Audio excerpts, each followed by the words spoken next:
Live from Hey, Sicily. Here we are. ciao. I'm live from Marsala, where our historical cellars are. We just finished a full day of friends coming in the cellar. We're more than 100. And also today was a great day in terms of tastings, tours, and we're just at the end of the day. And so Nice. we have some time to spend together. Yeah, thank you so much for taking the time. So you mentioned you're having people tour, so you're open for visitors? Yes, we're open for visitors, for tourist tastings, the shop, even for who comes in and wants to just ask and check around our cellars. And we're not only open in Marsala, we're also open in Pantelleria, where Hmm. our sweet wine Benria comes from, and also on Mount Etna, that we opened last year, and we're having a great success, no matter what just happened in the recent past. So we reopened our cellars on July the 1st. Oh, Obviously, a lot of locals, Italians especially, some German, some French.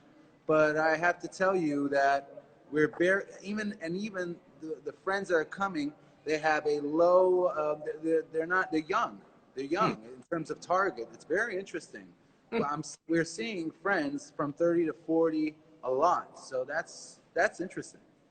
No, it's very cool. And you know, just the fact that you're able to open in three different properties, and we're gonna speak here in just a moment about the four different estates and the five properties. It's you guys are definitely busy and always impressive with your all of your different initiatives. So, um, tell me, well, let's just wait a few more minutes as people connect with us, Yeah. Giovanni. But uh, tell me, how's the 2020 vintage been shaping up? I was reading about a lot of Europe was really warm and early harvest, but I know Sicily is its own world. So what's the 2020 vintage been like? Well, the vintage started off pretty, let's say, as normal because Sicily is a whole different thing. We speak about a continent because Hmm. Sicily, differently than other areas, it's surrounded by a body of water that mitigates hot and heat during the summertime and cold and frost during the winter time. Thank you for the map. This helps us a lot to understand what happened and what's going on. Right now, we're at the second part of the harvest in Contessentellina, that is Western Sicily. And in this period, we're harvesting Grillo, that is the local grape that is very, very famous, especially on the western side.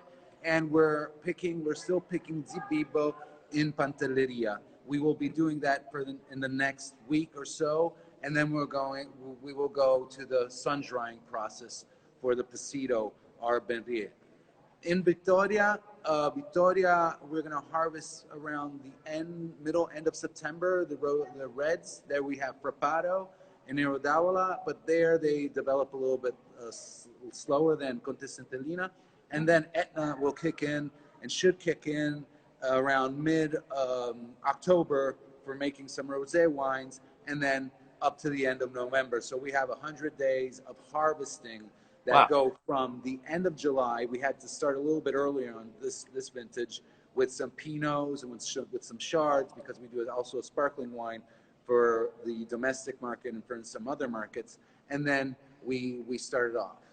And since 2 years, we stopped night harvesting of Shards. That was something very important for us starting in 1998. And now we started harvesting the Shards before dawn because they're even Wow. colder than the area that surrounds them, than the ambience that surrounds them. It's got to be crazy. I mean, that's a lot of management. So Oh my four different estates, 100 days of harvesting. I mean, it's really it's a lot. God. Yeah. I mean, really, I don't know. Sometimes, Antonio, Jose, the CEOs, the owners of the company, at the end of the vintage, they say, how do we manage? Because then we do mountain viticulture on Mount Etna because we're at 11 feet. The volcano is 11,000 feet. We're not that high, but we do mountain viticulture. Then in Pantelleria, on that small island that is right off the coast of Tunisia, and it's closer than Africa than to Sicily, we call heroic viticulture because you don't have water reserves. It's very, Wow. very difficult, obviously, to do something like that. And then in Contessentellina, we were doing night harvesting up to a certain point, and now we Touton harvesting. So yeah, we have 100 men that work in picking and contesa, just for figures, 70 in pantelleria. Wow. That's a lot. It's a massive operation. So let's I think let's go ahead and do a quick introduction, and then I want to hear a bit about the history before we start talking about some of the estates and specific wines. Yes. So Yeah. for everyone tuning in, thank you for tuning in. We're joined today live by Giovanni Masucci, and he is in Donnafugata. So he's in Marsala in Sicily. Let me just show you a map of Sicily. I'm sure everyone's familiar with Italy, but we're down way south in the island of Sicily. And then when we zoom into that, we could see the different properties of Donnafugata. And we'll speak about them here momentarily. But Giovanni, I want to hand it over to you and just give us a brief history of the family, how Donnafugata started, and just a bit of information. We can speak about the labels and the beautiful designs. But let's go from there. Yes, so back in 1851, we started off this big enterprise, this big adventure, and we were making Marsala wine. Marsala wine is a kind of fortified wine, just like sherry, just like port. And the Rallo family, that is the family behind Donnafugata, established a winery back in 1851. At its fourth generation, that is a picture that explains a lot.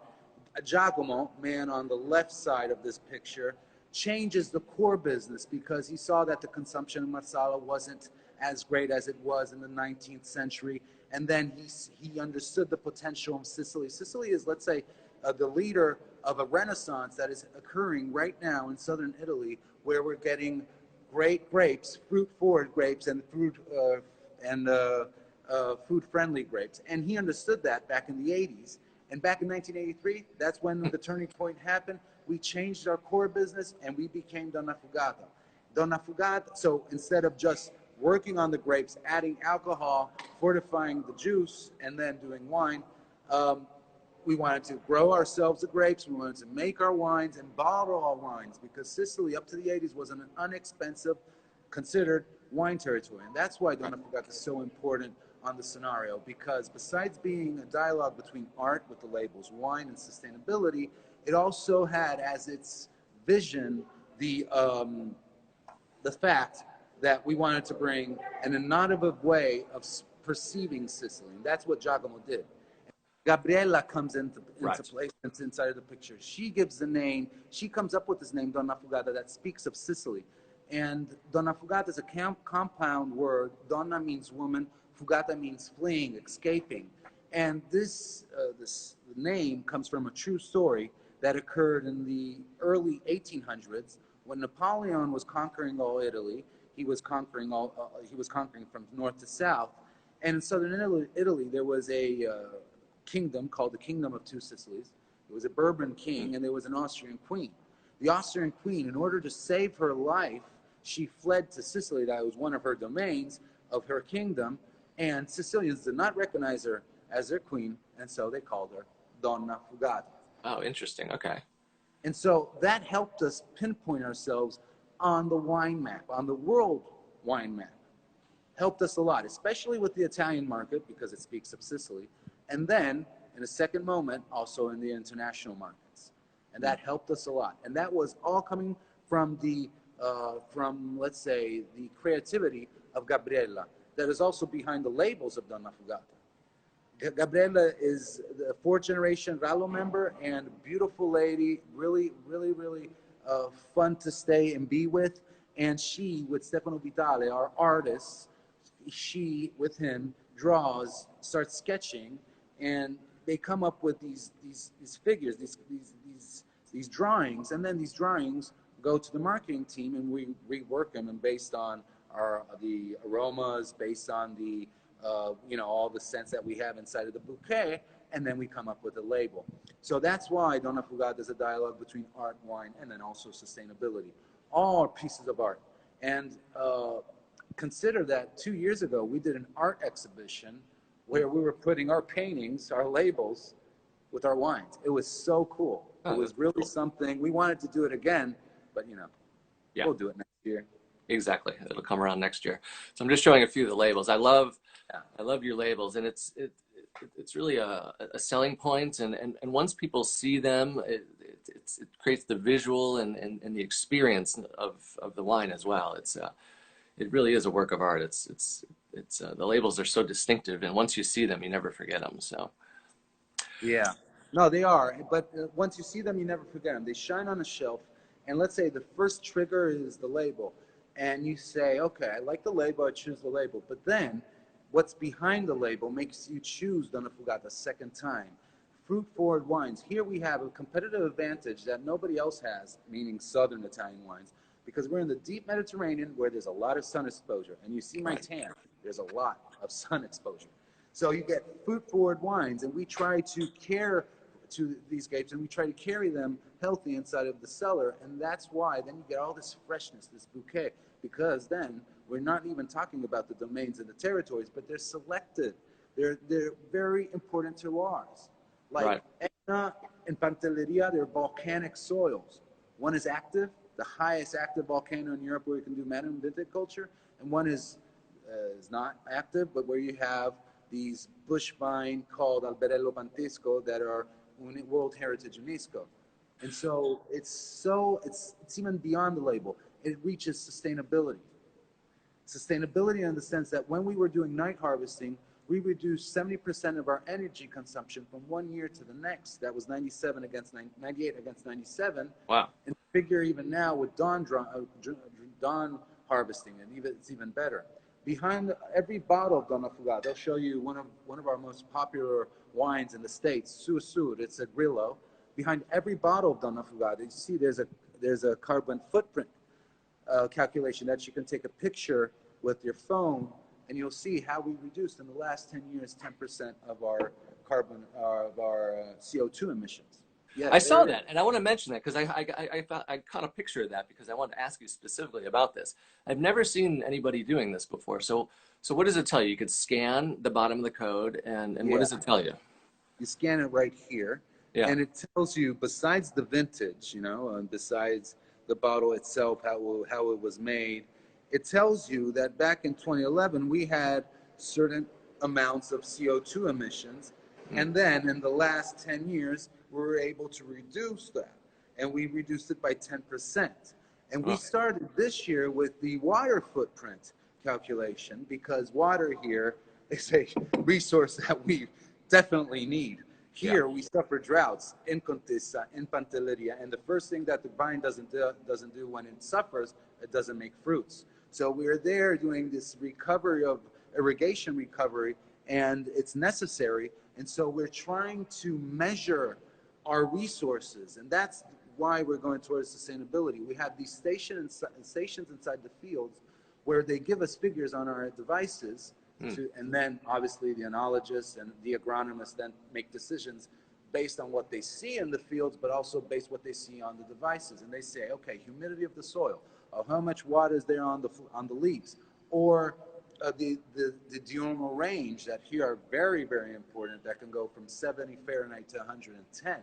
And based on that, we give or we do not give water, or we go in the fields and we do something else. Right. Through that method, obviously looking towards nature, where I think we're doing a great job.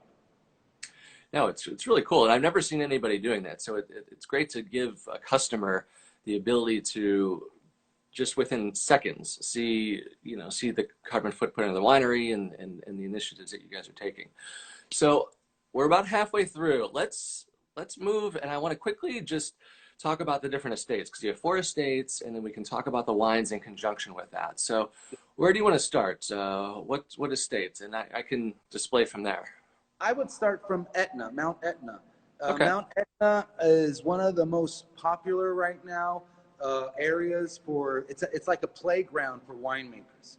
And if you go wine hunting, you got to go to Etna, because Etna is so cool for the following reasons. Soil. Now there are lava flows. And in these lava flows that they call the Sicilians call them sciara, S-C-I-A-R-A, sciara, there are different levels of nutrients: manganese, zinc, iron, magnesium, potassium. So the lava flow that I have and my estate is different than yours. Your soil is different than mine, so they're parcels. And so everybody is considering that, is putting that in consideration. And what happens is that it's becoming a little bit like Burgundy, you know? It's a little like Barolo. It's so important. We're at 750 meters above sea level, and it's not where we suffer droughts. So it's a whole different kind of scenario. And more especially, when you smell the wine inside of your glass, you smell sulfur. You smell the power of the volcano. It's something very, very particular. And yes, that volcano right there is active, and it could reach 11,000 feet above sea level. And it's very, very particular, because then you have a lot of climate conditions that are quite different than where I'm speaking from, Marsala. You have a lot of wind, you have a lot of cold breezes, you have sometimes frost. So there you have very vintages that can vary depending on the time. There in that map, we have, as you can see, we chose to land on the northern part of the volcano. Right in front of us, there's a small little river called Legole dell'Alcantara. Very nice to go and to chill out during a hot summer day. Okay. But on the northern side, right that area, it rains, based on the stats, 3 times less than the towns on the east, where you can see Castiglione di Sicilia. And so that's very important, because when we harvest in November or October, we have to put that in consideration. There, we have 52 acres of land dislocated in these 5 areas, and that's where we have certain wines, red, whites, even a rosé, and we have even some crus. The plants are, let's say, can reach even 100 years old, because the volcanic soil, once it reaches a certain amount of time, 200, 300, 400 years, it becomes sandy soil. And where there's sand, you know better than me, there's no phylloxera. And that's why we have some pre-phylloxera plants. And that's very important. This is a grape of Nerello Mascalese that goes right inside of this wine that I was starting to taste before the live, that is Sul Vulcano Etna Rosso. Another pick to show this, thank you. So it's better there than in my hands. Look at that, look at how beautiful it is, the profile of a woman. But it's not a ordinary woman, that is a female deity. Because Sicilians, when they refer to the volcano, they don't say the volcano, they call it La Montagna, it means the mountain. So Stefano Vitale and Gabriele wanted to put a profile of a beautiful woman on top of the volcano. This is Nerello Mascalese. Nerello Mascalese is the local grape, one of the most important red grapes of this area. High in acidity, medium, high tannins, very interesting. It ages in oak for 5 months, and then for 7 months in bottles, and then it's released in the market. That wine is delicious. I've had it recently again. And when did it release? This is only the 2nd or 3rd year that I think we've had it? This is a 2nd year. Yeah, 2nd year.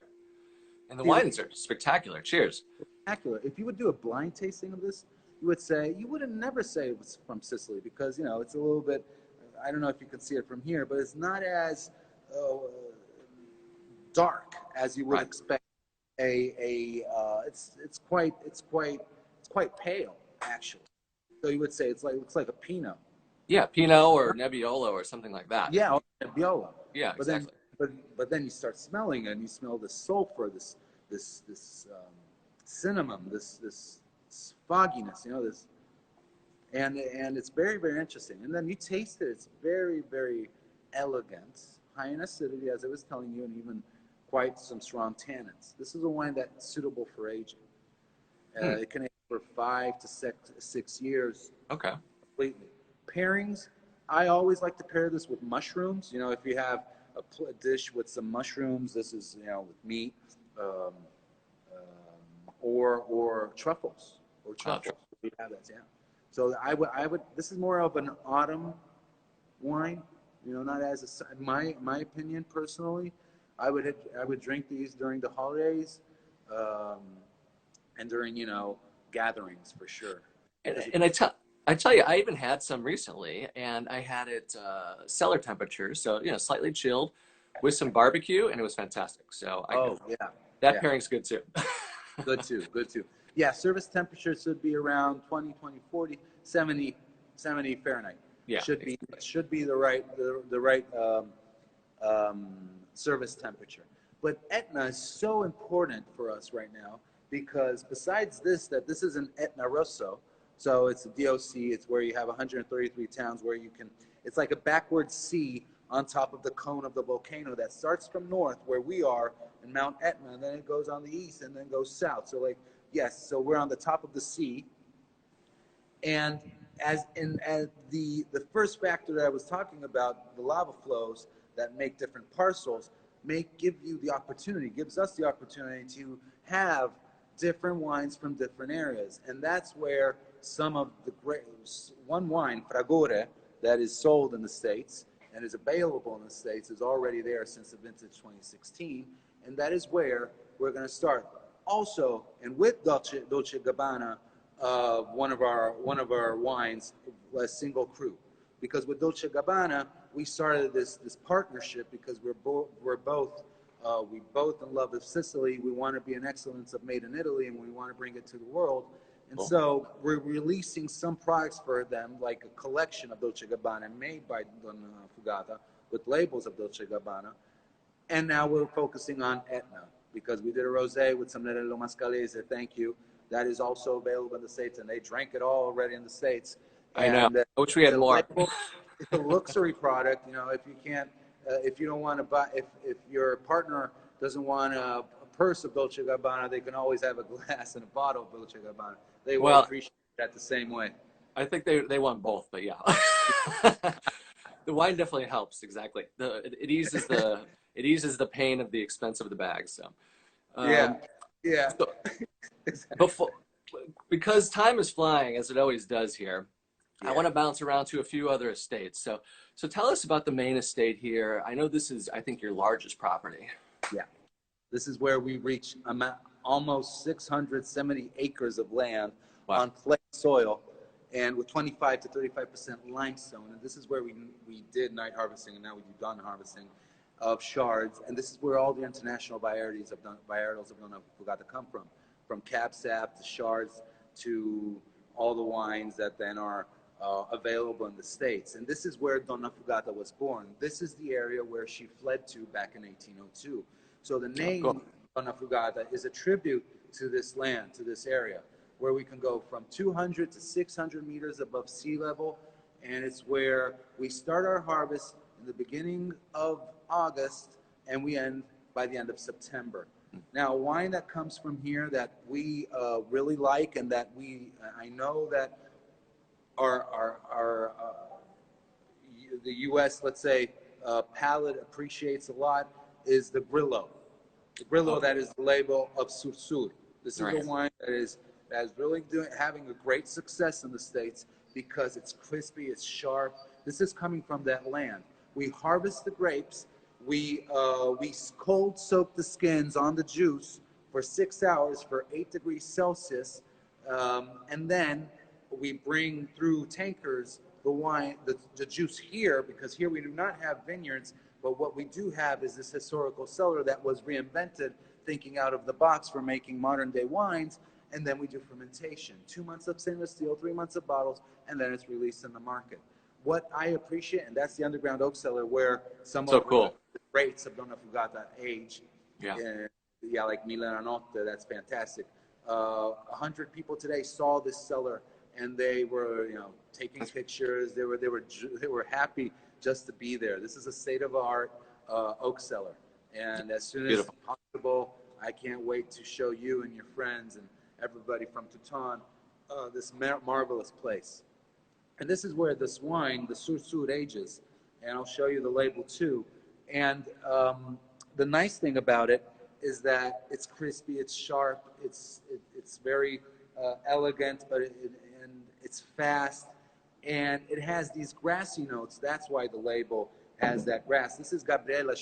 When she tasted this wine for the first time, she had this flashback of herself that she was running from crickets, because that's what Sur means in Arab. It means crickets, barefoot on grass. Why? It's because you have these herbaceous notes, just as a Sauvignon Blanc. Reason why it's so appreciated also in the States, because It's an exotic wine that remembers the Sauvignon Blanc, but it's totally different. And it's one of the most grown and known grapes in Western Sicily.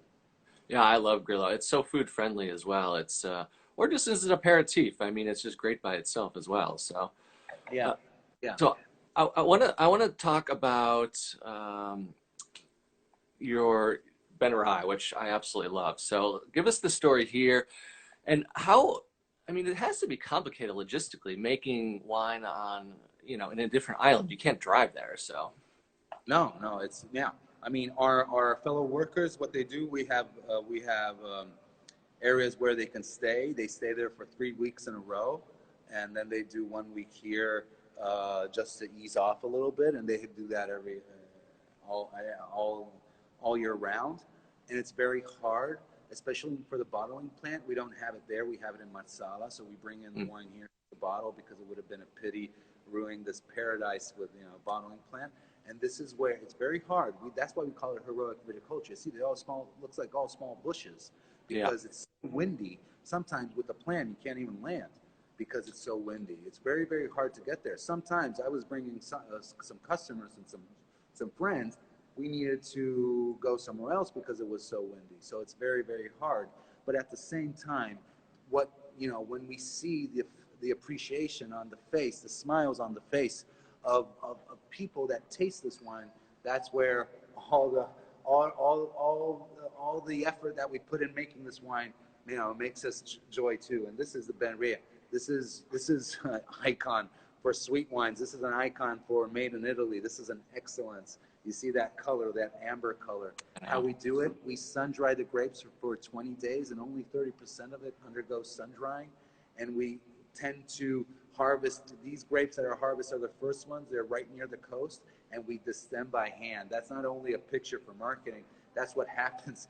Really, it's going to be happening in a week from now. And Wow. So berry by berry.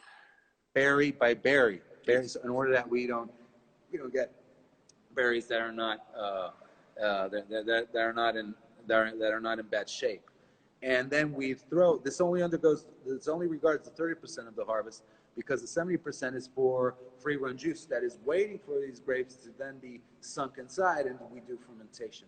So the aesthetics of this wine is coming from the sun-dried grapes, these apricots, these sweet peaches, all of this together combined, this wine shows its face, and that's why it's so appreciated. You identify every aroma coming from those sun-dried grapes, and then you taste it, and it's fresh, and it has even a certain, how can I say, musk. It has a brightness, a nice acidity. It's Yeah, really well balanced. and that's because of the free run juice, and it's only because the breakdown is 30-70. Because if it would have been 100, it would have been coiling, it would be Right. overwhelming. And we always suggest this wine pairing it with cheese. It blows your mind. It blows your mind. I mean, it's something else. And this wine comes in the States with 375s. And I got to tell you, every time I go and visit an account, we do some tastings at a restaurant or a wine bar. They say, okay, before we even start the tasting, do you got that idea? Yeah. Do you start it? Because if not, we're not going to start it. Yeah, exactly. That is definitely the icing on the cake. I love that wine. It's unbelievable. So we're running out of time, as these things tend to do, but let's quickly go to the southeast. Yes, southeast. We're in between the sea and the Himalayan Plateau. There's where we have 36 hectares. Thank you for the map of in Vitoria, near the Acade Valley, and it's where we grow Nero d'Avola and Frappato.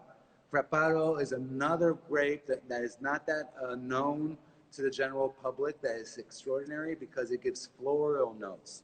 If you would do 100% Frappato, you would get like a Beaujolais with tannins. Right. So it's so different. And this is the wine, thank you, I got it right here too, the Floramundi. It means world of flowers in Latin, because it's a 70% Nero d'Avola and a 30% Frappato. So you got the black cherries and the red plums coming from the Nero d'Avola, and then you have the roses and the violets coming from the Frappato.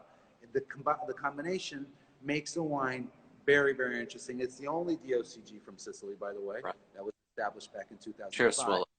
And for our palates, we would associate it to a New World Pinot Noir.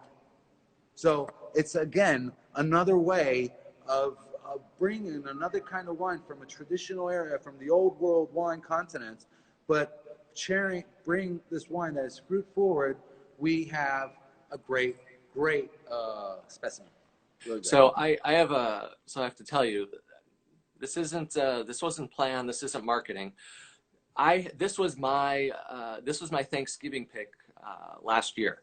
So I bought a case of this. They come in 6-packs, brought it home, and I tell you, it went like water. It's so delicious, and with a diverse array of dishes, it's fantastic with a big feast like that. Yes. No, I had it 2 Thanksgivings ago, and it was a success. It was a success because it's an unconventional red for Donnafugata, for Sicily in general. We chill it on ice.